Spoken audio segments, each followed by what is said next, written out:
आम जानमा vitamin D deficiency signal number 5। Signal number 5 होचे craving for sunlight. Craving for sunlight बेले आने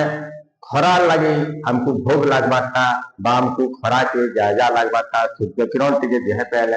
भल लगता क्या बोली यदि आम भावुँ तार अर्थ भावी जे आमर देह विटामिन डी अभाव अच्छी क्या है इटा गोटे हूँ न्यूरोकेमिकल रिएक्शन टे देह हेती जार द्वारा कि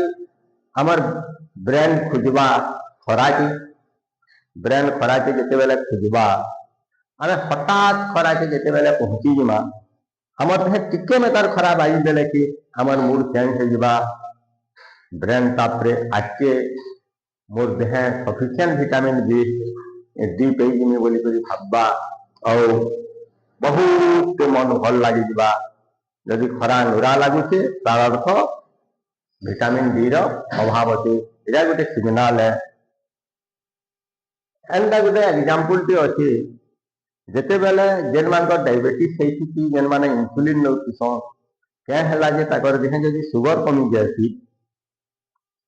हठात ताकू खराब लगवा किंतु टिके में तार चीनी किंबा जिलपी मिठा जिनिस टिके मुहे दौन से ताकू भल लगी जा रियली ब्रेन भाबती जे आजकर मुझे पहुँची गली बोली से भल लगती ना ग्लुकोज लेवल तो आधा घंटा कि 15 मिनट पर मेकअप हवा हठात किंतु भल लगवा यहाँ हूँ गोटे न्यूरोकेमिकल रिएक्शन विटामिन डी रहा गोटे न्यूरोकेमिकल रिएक्शन हूँ खरा के जायजा लगवाटा खरा खाइले भल लगवाटा खरा लगे भूखे रहबाटा